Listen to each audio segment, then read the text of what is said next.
जय हिंद दोस्तों, नमस्कार। भारतीय अर्थव्यवस्था की श्रृंखला में आप सभी का हार्दिक स्वागत है। हमने आपको भारतीय अर्थव्यवस्था में कृषि और कृषि संबंधी जो गतिविधियां हैं उनके बारे में उस चैप्टर को हम लोग पढ़ रहे थे। पिछले वीडियो जो मैंने उसमें कुछ शुरुआती चीज़ें आपको बताई थी, वो आप पहले देख लेंगे। ये उसी के एक तरीके से एक्सटेंशन है, या इसको अलग भी समझ सकते हैं, क्योंकि आज हम बहुत अच्छा टॉपिक पढ़ने वाले हैं, हरित क्रांति। तो इसको आप अलग से भी, इसीलिए इसको मैंने अलग से वीडियो से बना रहा हूँ, काफ़ी अच्छे से समझेंगे। ये हरित क्रांति आपको ज्योग्राफी में मिलेगा, इकोनॉमी भी मिलेगा, कई बार तो साइंस एंड टेक में भी मिल जाता है, ज्योग्राफी ऑप्शनल में भी मिलेगा। तो बहुत महत्वपूर्ण चैप्टर है, इसीलिए इस वीडियो में मैं केवल यही एक टॉपिक की चर्चा करूंगा बहुत अच्छे से। काफ़ी आपको अच्छे समझ में आना चाहिए। मेंस में ये अच्छे 15 नंबर के एक प्रश्न आने की पूरी संभावना रहती है। हरित क्रांति है इससे जुड़ा, प्लस उसके बाद पता भी होना चाहिए। अगर आपको हरित क्रांति के बारे में नहीं पता तो फिर मतलब क्या रहा फिर ना। उसके साथ साथ आपसे इंटरव्यू में पूछा जा सकता है हरित क्रांति के संबंध में, अक्सर न्यूज़ में भी आता रहता है। अभी अभी ये 2024 में यहाँ से प्रश्न आने की पूरी संभावना है, क्योंकि हरित क्रांति के जो भारत में जनक माने जाते हैं डॉक्टर एम.एस. स्वामीनाथन जी, उनका 28 सितंबर 2023 को निधन भी हुआ है। तो इससे समझ सकते हैं कि प्रश्न बनाया जा सकता है। जैसे 2015 में जब डॉक्टर कलाम जी 27 जुलाई 2015 को उनका स्वर्गवास हुआ था, तो उन्होंने उनके कथन पे निबंध आ गया था। कैसे आया था कि उसने पूछा था कि डॉक्टर कलाम जी अक्सर कहा करते थे कि सपने वो नहीं होते जो सोने के बाद देखने जाते हैं, बल्कि सपने तो होते हैं जो आपको सोने नहीं देते हैं।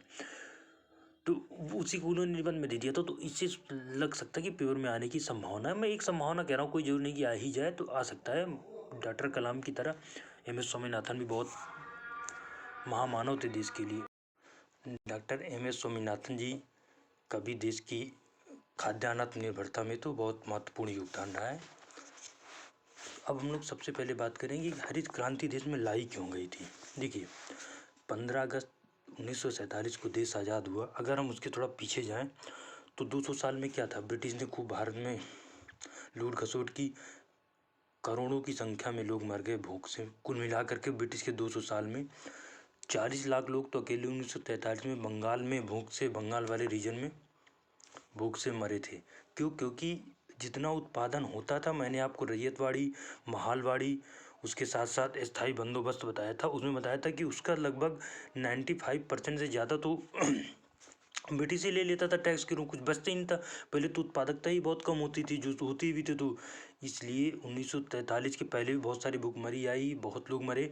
1943 में जब भारत में बंगाल वाले रीजन में इतनी भुखमरी को देखा सर, तो डॉक्टर एम.एस. स्वामीनाथन जी ने, तो उनके मन में ये कहीं ना कहीं कई बार होता है ना कि हम कुछ ऐसा देख लेते हैं कि जो हमारे विचारों को बदल देता है या हमको कुछ दूसरी दिशा में लेके चला। तो एम.एस. स्वामीनाथन जी ने कई बार अपने इंटरव्यू में बताया कि मेरी जो एक तरह से कृषि वैज्ञानिक बनने के पीछे सबसे बड़ा मोटिवेशन था, वो यहीं से मुझे मिला था कि मैंने देखा था लोग किस तरीके से बंगाल वाले रीजन में भूख से तड़पते मरे हुए थे।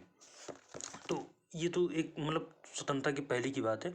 1947 में जब देश आज़ाद हुआ, तो हुआ क्या कि आज़ाद होने के बाद हमने जनसंख्या वृद्धि बहुत तेज़ी से होने लगी। कैसे, मैंने आपको बताया था कि भारत उस देशों में शामिल हो गया जिनकी जन्म दर तो बहुत तेज थी, लेकिन मृत्यु दर को कम कर लिया हमने। अपनी स्वास्थ्य सेवाओं में सुधार करके मृत्यु दर को कम कर लिया। जब मृत्यु दर कम हो जाएगी, जनसंख्या वृद्धि तीव्र, तो फिर जनसंख्या जन्म दर तेज रहेगी, मृत्यु दर कम हो जाएगी, तो जनसंख्या वृद्धि और तेजी से होती है। ये विकासशील देश होने की पहचान भी थी। मैंने आपको अर्थव्यवस्था में बताया था कि अविकसित देश की पहचान, विकासशील देश की पहचान और विकसित देश की पहचान, मैंने तीनों आपको व्याख्या में बताया था।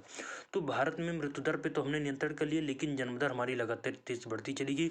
इतनी तेज कि 1961 से लेकर के 1971 की सबसे तेज जनसंख्या वृद्धि हुई, अब तक की सबसे तेज जनसंख्या वृद्धि हुई। अब इतनी बड़ी जनसंख्या का भरण पोषण करना, पेट पालना, मतलब बहुत एक तरह से बहुत मुश्किल काम था। हमारे पास जो खाद्यान्न उत्पादकता हमारी ज़्यादा कुछ थी नहीं, वही पारंपरिक तरीके से हम लोग खेती करते थे, बैलों के माध्यम से, हल के माध्यम से, लकड़ी के हल के माध्यम से। इससे क्या होता, उत्पादकता बहुत कम होती। तो एक तरफ से जनसंख्या का बढ़ना और उत्पादकता का कम होना, ये क्या इशारा करता है? ये इशारा करता है कि हमारे यहाँ भुखमरी से लोगों के मरने की पूरी स्थिति संभावना बनी हुई है, और ऐसा हो भी रहा था। और चीज़ें तो मैंने आपको बताई थी, पंचवर्षीय योजना आई जो भी है, लेकिन कृषि में कोई मतलब क्रांतिकारी सुधार नहीं हो पा रहा था, जिससे कि हमारी उत्पादकता बढ़ सके, कम से कम लोगों को हम खाद्यान्न तो पहुंचा सकें। कि ऐसी स्थिति में क्या हुआ कि अमेरिकी अर्थशास्त्री बहुत बड़े कृषि वैज्ञानिक थे, नॉर्मन बोरलॉग थे अमेरिका के, लेकिन इन्होंने अपना पूरा जो रिसर्च वगैरह किया मैक्सिको में किया। अमेरिका से साथ ही कंट्री है, अमेरिका के पास में ही है। तो देखिए, मैक्सिको में इन्होंने सबसे पहले नॉर्मन बोरलॉग जी ने क्या किया था, गेहूं की फसल में एक प्रयोग किया। ये वैज्ञानिक तो थे, कृषि वैज्ञानिक। इन्होंने क्या किया कि जैसा गेहूं की जो परंपरागत जो बीज होता है उसमें 14 गुणसूत्र होते हैं। जैसे इंसान में गुणसूत्र होते थे, गेहूं में भी गुणसूत्र होते। तो इन्होंने क्या किया कि काल्चिसीन नामक एक कोई रसायन का प्रयोग किया, जिसके द्वारा क्या होगा, इन गुणसूत्रों को इन्होंने 3 गुना कर दिया। जो 14 गुणसूत्र वाले गेहूं थी, इनको बढ़ा करके इन्होंने 42 गुणसूत्र कर दिए। जिससे क्या हुआ, गेहूं का ऊपर वाला हिस्सा जो बाली होती है, जिसको हम लोग बाली कहते हैं, तो पहले छोटी छोटी बाली हुआ करता था, जिससे उत्पादकता बहुत कम हुआ करता था। नीचे का हिस्सा ज़्यादा लंबा हुआ करता था, जिसको हम लोग डंठल अपनी भाषा में बोलते हैं। आपको क्या बोलते हैं आप समझ लीजिएगा, हमारे यूपी में तो डंठल ही बोलते हैं। तो उसके बाद क्या हुआ कि ऊपर वाला जो हिस्सा था बाली वाला, उसको बढ़ा दिया गया और नीचे डंठल छोटा हो गया। इससे क्या हुआ, उसे बौना गेहूँ बोला गया कि उसकी लंबाई तो हमने कम कर दी, लेकिन उत्पादकता उसकी बढ़ गई। आप समझ रहे होंगे मैं क्या कह रहा हूँ, कि बाली को हमने बढ़ा दिया, जिससे गुणसूत्र बढ़ाने की वजह से, जिससे कि उस गेहूँ की उत्पादकता बढ़ गई। इन्होंने 1960 के आसपास मैक्सिको में ये प्रयोग किया था। अब देखिए, मैक्सिको में जो प्रयोग हुआ भारत में भी क्यों सफल हुआ। मैक्सिको की स्थिति खास तौर से अगर आप अक्षांशीय स्थिति देखें और भारत की अक्षांशीय बिल्कुल सेम है। दोनों के बीच से लगभग कर्क रेखा एक तरह से गुजरती है, मैक्सिको से भी गुजरती है वही कर्क रेखा। 23.5 डिग्री अक्षांश जो है वो मैक्सिको से भी गुजरती है। तो एक तरीके से उस भारत भी आधा उष्ण में आता है, आधा शीतोष्ण में आता है। कहते हैं मानसूनी भाई सी उष्ण जलवायु वाला प्रदेश है, लेकिन अगर आप देखें तो मध्य प्रदेश से जहाँ से कर्क रेखा निकलती है उसके ऊपर वाला हिस्सा शीतोष्ण कटिबंध में आ जाता है। ऐसा ही मैक्सिको में भी है, मैक्सिको का भी आधा हिस्सा शीतोष्ण कटिबंध में और आधा शीत उष्ण कटिबंध में आता है, अगर आप ज्योग्राफिकल की दृष्टि से देखें तो इस तरीके से क्या हुआ, दोनों की जलवायु लगभग एक तरीके से काफ़ी हद तक मिलती जुलती है। तो इस तरीके से जब मैक्सिको में ये सफल हुआ तो उसके बाद इसका प्रयोग भारत में भी किया जाने लगा। मैं आपको थोड़ा सा स्टोरी बता दूं। भारत उस समय 1954 में अमेरिका से एक संधि कर रखी थी। उस संधि के अंतर्गत क्या था, भारत को सार्वजनिक कानून के अंतर्गत 480 PL 480 गेहूँ दिया जाता था अमेरिका द्वारा। कि मतलब बस एक तरीके से हम अपने आप को भिखारी कह सकते हैं, कि हम भीख मांगते थे और अमेरिका उसमें 1-2 सिक्के हमारे कटोरे में डाल देता। ऐसे समझ लीजिए गेहूँ जिस तरीके से हम लिया जाता था, हमें दिया जाता था अपमानजनक भाषा का इस्तेमाल करके, कि मतलब ये ऐसे ही हैं इनको बस। और आपको बता दूं, जो गेहूँ हमें भेजा जाता था वहाँ उन्हें जानवरों को खिलाया जाता था। तो कितना अपमानजनक था। इंदिरा गांधी जी एक बार अमेरिका गई थी, तो वहाँ पर यही गेहूँ के लिए बात करने के लिए कि हमें अब गेहूँ की ज़रूरत है, वहाँ उन्हें बहुत अपमानित कर दिया गया था कि हर बार आ जाती है गेहूँ के लेने के लिए। तो इसके बाद क्या हुआ कि ऐसी स्थिति में इंदिरा गांधी जी ने भी सोचा कि हमें, उस देश के प्रधानमंत्री भी 1966 में ही बन चुकी थी देश की प्रधानमंत्री पहली बार, हमें कुछ ना कुछ तो करना है। फिर इसमें सबसे बड़ा श्रेय जाता है नॉर्मन बोरलॉग, तो पूरी दुनिया में हरित क्रांति का जनक माना जाता है। इसके बाद भारत में डॉक्टर एम.एस. स्वामीनाथन जी जो मैक्सिको गए, वहाँ इन्होंने देखा कि किस तरीके से ये जो गेहूँ इन्होंने तैयार किया है, खासतौर से मैक्सिको वाले रीजन में, इसकी उत्पादकता कई गुना ज़्यादा बढ़ गई। तो क्यों ना इसका हम प्रयोग भारत में किए, क्योंकि मैंने आपको भारत बताया अक्षांशीय स्थिति भारत की लगभग मैक्सिको जैसी ही है। उसके साथ साथ जलवायु भी काफ़ी हद तक मिलती जुलती है। तो उसका प्रयोग इन्होंने सबसे पहले एक बार प्रयास किया कि भारत में भी करके देखा जाए। इसके लिए देखिए, जो भी हरित क्रांति थी इसमें सबसे ज़्यादा जरूरी था कि एक ऐसा वातावरण हो। देखिए, वो गेहूँ का इस्तेमाल सब जगह नहीं हो सकता था, कि आप कहीं भी पूरी दुनिया में कहीं भी उस गेहूँ को उन्होंने एक वैरायटी तैयार कर दी गुणसूत्र बढ़ा करके, तो आप उसका इस्तेमाल करें। उसी तरीके के हमें इन्वायरमेंट की ज़रूरत थी, और भारत जो मैच कर रहा था, ये कह सकते हैं कि बहुत अच्छी बात थी कि भारत की जलवायु मैक्सिको की जलवायु से काफ़ी हद तक मिलती जुलती थी, जिसके कारण इन्होंने इसका प्रयोग किया। तो इसमें क्या था कि उन्नत किस्म के बीज, जो मैंने आपको बताया कि भाई 14 गुण से 42 गुण से थे, साथ में सिंचाई की सुविधा उपलब्ध होना, उर्वरकों की सुविधा उपलब्ध होना, कृषि के परंपरागत यंत्रों की जगह हमें नए तकनीक का प्रयोग करते हुए सबसे पहले पश्चिम उत्तर प्रदेश, हरियाणा और पंजाब वाले क्षेत्र को चुना गया हरित क्रांति के एक प्रयोग के रूप में। कि देखते हैं कि बेसिकली ये सबसे पहले 7 राज्यों में, जो तमिलनाडु आंध्र प्रदेश का कुछ इलाका था, 7 राज्यों और 7 जिलों में ये शुरू किया गया।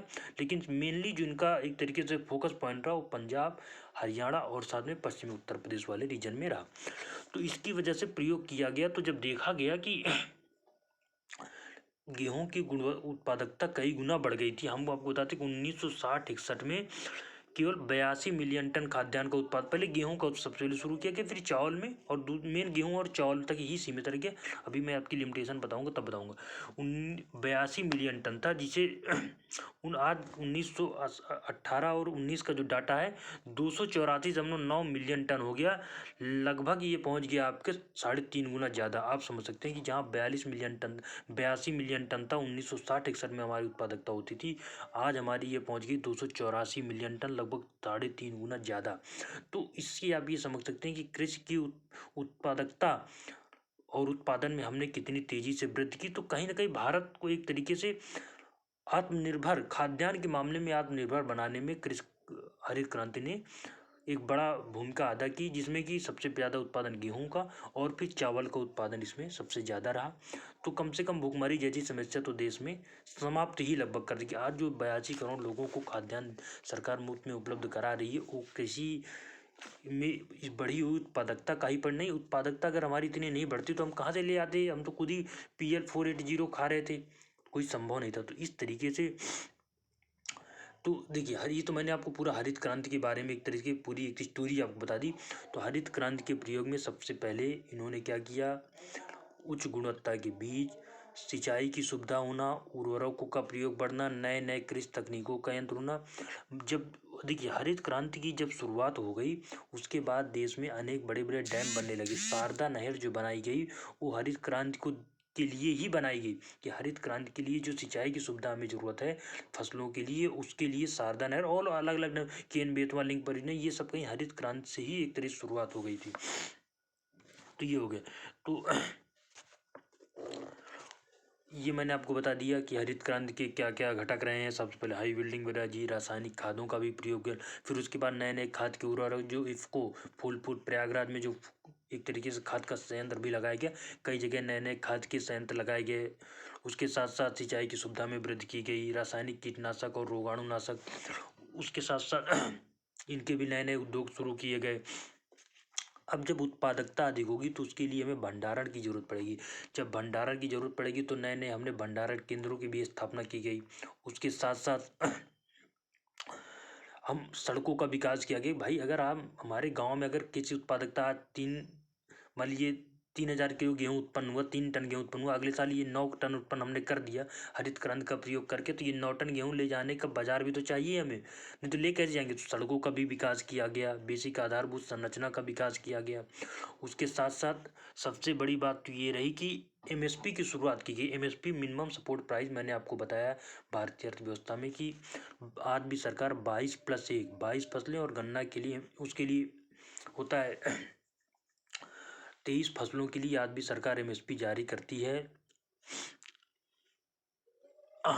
इसके अंतर्गत सरकार का कहना है कि जितना भी उत्पादन होगा, इस बात के लिए आप सुनिश्चित हो जाओ कि कोई खरीदेगा कि नहीं खरीदेगा, एक मिनिमम दाम पर हम आपसे सारा आपका खाद्यान्न खरीद लेंगे। इसलिए किसान की सुनिश्चितता हो जाती है कि हाँ, अगर हम उत्पादकता को बढ़ाएंगे, अधिक से अधिक उत्पादन करेंगे तो हमारा अनाज खराब नहीं होगा। सरकार इस बात की पूरी जिम्मेदारी लेती है कि आपके खाद्यान्न को, आप जो भी उत्पादन एक्सेस उत्पादन करेंगे उसको हम आपको उचित मूल्य पर खरीद लेंगे। तो MSP तो ये हो गया, ठीक है। अब देखिए, मैंने आपको हरित क्रांति बता दी, घटक बता दी, क्यों लाया गया हरित क्रांति के कितने 3 गुना से ज़्यादा बताइए। 82 मिलियन टन जो था 1960 के आसपास हमारे उत्पादक तो होते, 2019 आते आते ये लगभग 284 मिलियन टन तक पहुंच गया। लगभग 3.5 गुना ज़्यादा हमने उत्पादकता में वृद्धि कर ली। भूखमरी में काफ़ी हद तक हमने नियंत्रण कर लिया। आज देखिए सरकार PDS चलाती है, पब्लिक डिस्ट्रीब्यूशन सिस्टम। वो कहाँ से चल रहा है? वो इसीलिए चल रहा है कि गेहूँ और चावल सबसे ज़्यादा इन्हीं PDS में इन्हीं चीज़ों का इस्तेमाल किया जाता है, इन दोनों खाद्यान्नों का। तो वो हरित क्रांति से ही संभव हो पाया। आज देश की आबादी पहुंच चुकी है 142 करोड़, लेकिन भुखमरी जैसी समस्या नहीं है। तो इसका श्रेय हरित क्रांति को ही जाता है कि हम कम से कम देश को भूखमरी से तो बचा ही ले गए। आने वाले समय में हरित क्रांति को हम दूसरी हरित क्रांति के बारे में इसको हम आगे थोड़ा चर्चा करेंगे। तो देखिए, तो ये सारी चीज़ें मैंने आपको ग्रीन रिवोल्यूशन के बारे में बता दिया। नए खाद बीजों का प्रयोग हो गया, उर्वरकों का प्रयोग होने लगा, सिंचाई की सुविधा उपलब्ध हो गई। उसके साथ साथ हमने कृषि को एक गुणवत्तापूर्वक एक परंपरागत कृषि की जगह हमने आधुनिक वैज्ञानिक कृषि की शुरुआत कर दी। उसके साथ साथ कृषि को लेकर के एक, देखिए पहले क्या होता था ना, कृषि को आज भी देश में ज़्यादातर किसानों के मन में ये बैठा हुआ है, ये कृषि हमारा मतलब निर्वाह की कृषि है, इससे हम अपने परिवार का केवल पेट पाल सकते हैं, इससे हम कोई उन्नति नहीं कर सकते। लेकिन जब एक्सेस उत्पादन होने लगा तब कृषकों के विचारों में भी परिवर्तन आने लगा कि हम इससे जो हमारा अधिक उत्पादन हो रहा है इसको बेच करके हम अपने जीवन में मतलब और अधिक गुणवत्ता में सुधार भी कर सकते हैं। जब हमारा अधिक से आय हमारी अधिक होगी तो एक तरीके से इसने कृषकों के आर्थिक सशक्तिकरण में भी एक महत्वपूर्ण भूमिका निभाई। तो इस तरीके से अगर कोई मेंस में अच्छा प्रश्न आता है तो आप इसको बढ़िया बना करके लिख सकते हैं, मेंस में इसके आने की संभावना ज़्यादा रहती है। इसके साथ साथ कृषि के सेवा केंद्रों की स्थापना की गई। आज भी देखते होंगे हर जिले में एक कृषि सेवा केंद्र की जरूरत क्यों पड़ी? इसकी जरूरत थी बट कृषि के प्रति लोगों की जागरूकता बढ़ी, कृषि कैसे अधिक से अधिक किया जाए, कैसे अधिक से अधिक हम उत्पादकता को अपनी बढ़ा सकें, तो इस तरीके से कृषि सेवा केंद्रों की स्थापना की गई। उसके साथ साथ लोगों को कृषि को एक रोजगार के रूप में परिवर्तित किया गया कि पहले कृषि को निर्वाह की जगह निर्वाह, तो इस तरीके से पॉइंट आप देख सकते हैं। कृषि को व्यवसायीकरण किया गया। कृषि के द्वारा आज देखिए हम अपनी कृषि अर्थव्यवस्था का आयात काफ़ी हद तक कम करते हैं बल्कि निर्यात ज़्यादा करते हैं। कृषि से जुड़े कंसर्न हम अक्सर देखते होंगे, न्यूज़ में आता रहता है भारत इतने टन गेहूँ निर्यात किया। कई बार तो हम अफगानिस्तान जैसे, नेपाल जैसे देशों को, ऐसे ही श्रीलंका जैसे देशों को फ्री में गेहूं बांट देते हैं। ये संभव क्यों हो पाया? इसलिए संभव हो पाया कि देश में आती हरित क्रांति काफ़ी हद तक सफल रही, इसमें कोई दो राय नहीं है। तो ये तो देखिए हरित क्रांति के सारे पॉजिटिव एक्सेप्ट हो गए कि मैंने इतना लाभ हुआ, क्या हुआ। अब इसके हरित क्रांति के कुछ नकारात्मक भी हमने देखने गए। देखिए सबसे पहले अगर आप हरित क्रांति के नकारात्मक इफेक्ट को देखें तो सबसे ज़्यादा सामाजिक आर्थिक प्रभाव रहा। कैसे? हरित क्रांति सबसे ज़्यादा गेहूं और चावल में सबसे ज़्यादा हरित क्रांति का फोकस हो पाया। दूसरी जितनी भी फसलें हो, चाहे तो कपास रहा हो, चाहे तो गन्ना रहा हो, चाहे तो हमारा तिल रहा हो, चाहे तो दालें रही हो, इन पे हरित क्रांति का कोई प्रभाव नहीं हो पाया। जिसके कारण क्या हुआ कि क्षेत्रीय अंतर बढ़ता चला गया। भाई जो लोग इन खाद्यान्नों का उत्पादन जैसा पंजाब, हरियाणा और उत्तर प्रदेश, पश्चिमी उत्तर प्रदेश वाले रीजन में ये सफल हुआ। इसके अलावा क्या हुआ, दूसरे क्षेत्रों के किसान इनसे पीछे हो गए। आज भी पंजाब हरियाणा में किसान उन्नत क्यों? क्योंकि उनका हरित क्रांति का लाभ की वजह से वो एक तरीके से आर्थिक रूप से ज़्यादा सशक्तिकरण हो। तो रीजनल डिस्पैरिटी बढ़ी, क्षेत्रीय जो एक तरीके से अंतर था वो बढ़ा कि एक क्षेत्र के किसान ज़्यादा उन्नत होते चले। ये नकारात्मक प्रभाव, इसको भी आप समझ जानते रहेंगे, जब कभी लिखेंगे तो थोड़ा सा इसको लिख सकें। एक क्षेत्र के किसान अधिक उन्नत हो गए जबकि दूसरे क्षेत्र के किसान पीछे चले गए। उसके बाद फसलों में आपको डिस्पैरिटी दिखेगी। आपको देखेंगे दूसरे जो भी खाद्यान्न फसलें हैं, गेहूँ और चावल को छोड़ करके दलहन हो गया, तिलहन हो गया, जो भी नकदी फसल में आप गन्ना को ले ली, ये सारे इनसे किसानों, इनकी जगह किसानों ने गेहूँ चावल कर लगाना शुरू कर दिया। ठीक है, सबसे बड़ी बात तो भूजल दोहन की बात है। देखिए पंजाब ऐसा रीजन है, यद्यपि वहाँ पानी की सुविधा अच्छी है, लेकिन जिस तरीके से धान की खेती की जाती थी, आपको बता दूं धान की खेती में 1 किलो चावल के लिए 5 टन पानी की जरूरत पड़ती है। अब इतना अधिक पानी पंजाब वाले रीजन पे आज भी नहीं है। ऐसी स्थिति में क्या हुआ, हमने भूजल का दोहन अत्यधिक करने लगे, अधिक से अधिक हम समरसेबल पंप लगाने लगे। अक्सर आप न्यूज़ में सुनते होंगे कि सरकार जो है पंजाब में चुनाव में घोषणा कर रही है कि मुफ्त में किसानों को बिजली देंगे, मुफ्त में। इससे क्या हुआ कि मुफ्त बिजली देने की वजह से किसानों ने अत्यधिक मात्रा में एक्सेस वाटर, ये जो भूजल स्तर पंजाब और हरियाणा में बहुत तेज़ी से नीचे जा रहा है। उसके बाद रासायनिक उर्वरकों का अत्यधिक हमने आँख बंद करके प्रयोग किया, बस मतलब था अधिक से अधिक उत्पादन बढ़ाओ। मैं आपको बता दूं कि एक आंकड़ा है कि नाइट्रोजन, फास्फोरस और पोटेशियम जो सबसे ज़्यादा ज़रूरी है, नाइट्रोजन भारत की कृषि के लिए भारत की मिट्टी में सबसे कम नाइट्रोजन पाया जाता है। ये बात ध्यान रखना है कि कहीं भी अगर पेपर में आ जाए कि नाइट्रोजन मारक उर्वरक मात्रा इस मिट्टी में अधिक होती, नहीं, नाइट्रोजन की मात्रा लगभग हर जगह ही कम है भारत में। तो नाइट्रोजन, फास्फोरस और पोटेशियम का एक रेशियो मैं आपको बता रहा हूँ कि 421, 4 किलो नाइट्रोजन, 2 किलो फास्फोरस और 1 किलो पोटेशियम, इतना जहाँ यूज करना चाहिए उसकी जगह हम यूज करते हैं 831।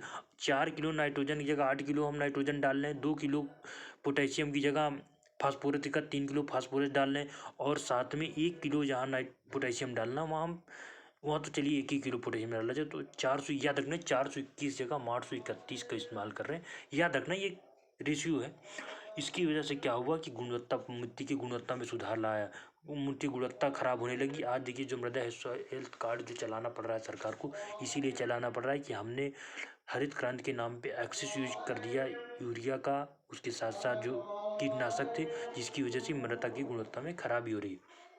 इससे भी भयंकर परिणाम क्या हुआ कि पंजाब में कैंसर में जैसी बीमारी एकदम महामारी का रूप ले लिया। कैसे? पंजाब में एक ट्रेन चलती है जो पंजाब के साथ मुझे लगता है अमृतसर या बठिंडा शहर से राजस्थान के बीकानेर तक जाती है, उसको बोलते हैं कैंसर ट्रेन। कभी आप मोबाइल पे सर्च कीजिएगा। उस ट्रेन में क्या हुआ कि कैंसर के मरीज ही जाते हैं। क्यों? क्योंकि यूरिया के फर्टिलाइजर के लगातार यूज करने की वजह से कैंसर के जो एक तरीके से तत्व थे वो बहुत ज़्यादा बॉडी में जाने लगे, जिसकी वजह से कैंसर की बीमारी फैल गई। उस ट्रेन में आपको सारे कैंसर के ही मरीज मिलेंगे। तो ये हुआ। उसके बाद सबसे ज़्यादा पर्यावरण पारिस्थितिकी का प्रभाव, जो पर्यावरण वैज्ञानिक है उनका मानना था, उन्होंने, देखिए आलोचना तो सबकी होती है, डॉक्टर एम.एस. स्वामीनाथन और नॉर्मन बोरलॉग जी की आलोचना की थी कि इनकी वजह से पर्यावरण को नुकसान हो रहा है। तो देखिए नॉर्मन बोरलॉग जी का उत्तर था कि देखिए भाई, बिल्कुल आप सही कह रहे हो सकता है पर्यावरण का नुकसान हो रहा है, लेकिन भूख से मर जाने से अच्छा है, पूरे देश में देख रहे हैं, पूरी दुनिया में लोग भूख से मर रहे हैं, इससे अच्छा है कि हम क्यों ना थोड़ा पर्यावरण का भी अगर नुकसान हो जाता और साथ में शरीर का भी नुकसान हो जाता, भाई आप यूरिया का एक्सेस करेंगे तो बॉडी का नुकसान हो, तो जीएम फसलें खा करके ही मर जाना, भूख से मरने की अच्छा है कि जीएम फसलें खा करके थोड़े दिन जिंदा रह लिया जाए, फिर मर जाना, मरना तो है ही है। तो उनका एक जवाब था ये। तो इस तरीके से कहीं ना कहीं पर्यावरण परिस्थितियों को नुकसान हुआ। सबसे ज़्यादा नुकसान तो इस बात को लेकर के हुआ कि जो हम एरिया में ग्रीन रिवॉल्यूशन लेकर के आए, खासतौर से पंजाब में, हरियाणा में, उत्तर प्रदेश में, यहाँ पे वनों की कटाई बहुत ज़्यादा की। आप देखिए जो 1% आपको मिलेगा, हरियाणा में सबसे कम, यूपी में भी बहुत कम, 9% के आसपास है, हरियाणा में भी ऐसे 4% के आसपास है, पंजाब में भी कुछ ऐसा ही है, मतलब 10 के नीचे ही है। इसकी वजह से क्या हुआ कि हमने पेड़ पौधों को बहुत तेज़ी से काटा, जिसकी वजह से यहाँ पर जो एक तरीके से वनीकरण होना चाहिए 33%, उससे तो हम बहुत ही खरा नीचे चले गए। ठीक है। इन्वायरमेंट, पर्यावरण प्रदूषण लगातार बढ़ गया कि हम लगातार नए नए तकनीक का प्रयोग करते रहे, जिसके कारण हमें पेट्रोल डीजल का इस्तेमाल करने पड़ा कृषि यंत्रों में, जिससे पर्यावरण को नुकसान हुआ। तो इस तरीके से अब देखिए, जहाँ हमने पर्यावरण, तो अब ये तो हो गया, हमने पॉजिटिव बताया, नेगेटिव। अब कंक्लूजन में आप क्या लिखेंगे? कंक्लूजन में आप लिखेंगे, देखिए पर्यावरण बेशक हो सकता है कुछ, भाई प्रोज एंड कॉन्स तो हर चीज़ों के होते हैं, लेकिन जिस तरीके से देश में भुखमरी को ख़त्म करने में ग्रीन रिवॉल्यूशन ने एक सफलतापूर्वक कार्य किया, इसमें सराहनीय। हाँ, हमें जो इसके निगेटिव इम्पैक्ट है, इसको कम, प्रभाव को कम करने की ज़रूरत है। इसके लिए द्वितीय हरित क्रांति की शुरुआत की गई 2011 में। तो ये लिख सकते हैं कि इस द्वितीय हरित क्रांति के अंतर्गत कि पर्यावरण का नुकसान कम से कम हो, हमें और अधिक से अधिक फसलें, जैसा कि गेहूँ, ये चावल के अतिरिक्त भी दूसरी फसलों को अधिक से अधिक हमें लगाने की ज़रूरत है। जैसे दालें हो गई, तिलहन हो गए, गन्ना हो गया। इसके साथ साथ हमें दूसरे क्षेत्रों में भी हरित क्रांति, द्वितीय हरित क्रांति का प्रयोग करना है, कि केवल पश्चिमी उत्तर प्रदेश, पंजाब, हरियाणा वाले रीजन को छोड़ करके अन्य देश क्षेत्रों में भी हम हरित क्रांति के जो प्रभाव है, अन्य हरित क्रांति की उपयोगिता को सफल बनाएं। उसके साथ साथ हम इस बात की कोशिश करें कि किसानों को कम बीज, कम लागत में हरित क्रांति कम लागत में उनकी ज़रूरत के संसाधन उपलब्ध कराए जाए। तो इस तरीके से आप एक आंसर को बढ़िया सा क्लोज कर सकते हैं। तो देखिए इसमें मैंने आपको हरित क्रांति के बारे में सारी चीज़ें बता दी। उसके साथ साथ कहीं ना कहीं देखिए अभी स्वामीनाथन जी का निधन हुआ, नॉर्मन बोरलॉग जी को 1970 में नोबल शांति पुरस्कार मिला था। तो भाई कोई किसी की आलोचना कर, नोबल शांति पुरस्कार यूं तो किसी को मिल नहीं जाता, उनको इसलिए मिला था कि कम से कम भुखमरी जैसी समस्या, भुखमरी जो है ये हिंसा का एक बहुत बड़ा कारण होता है, तो अगर आप भुखमरी को ख़त्म कर देंगे तो आप हिंसा को रोक सकते हैं। महात्मा गांधी जी भी कहते थे कि भुखमरी जो है ये सबसे बड़ी हिंसा है, एक तरीके से मानव समाज के लिए एक शर्मनाक है, एक काला धब्बा है। तो उसको जब इन्होंने कम किया तो कहीं ना कहीं शांति स्थापित की तरफ दुनिया को आगे ले गया, जिसके कारण इनको 1970 में नोबेल शांति पुरस्कार दिया गया और भारत की तरफ से पद्म विभूषण, जो कि भारत का दूसरा सर्वोच्च पुरस्कार, उनको दिया गया। इस तरीके से एम एस स्वामीनाथन जी को भी हमने पद्म विभूषण पुरस्कार दिया। तो कहीं ना कहीं इसके पॉजिटिव इफेक्ट बहुत बढ़िया रहे। आने वाले समय में हमें द्वितीय हरित क्रांति को और अधिक उपयोगी बनाना है, ताकि पर्यावरण का नुकसान कम से कम हो सके। और जो भी कुछ उसमें एक तरीके के डिमेरिट रह गई थी द्वितीय प्रथम हरित क्रांति में, उसको हम सुधार करके दूसरी हरित क्रांति को लेकर के देश को और आगे की तरफ लेके जा सकते। इस तरीके से आप आंसर को क्लोज कर देंगे। तो ये तो देखिए, आज मैंने स्पेशल 25 मिनट की वीडियो में आपको हरित क्रांति ही समझा दी। बहुत महत्वपूर्ण था इसका समझना। अब हम दूसरे पॉजिटिव क्या था, पॉजिटिव इम्पैक्ट, निगेटिव इम्पैक्ट, मैंने सब कुछ आपको एकदम क्रिस्टल क्लियर कर दिया। अब हम इसी से जुड़ा हुआ कोई दूसरा टॉपिक अगली वीडियो में पढ़ेंगे। Thank you.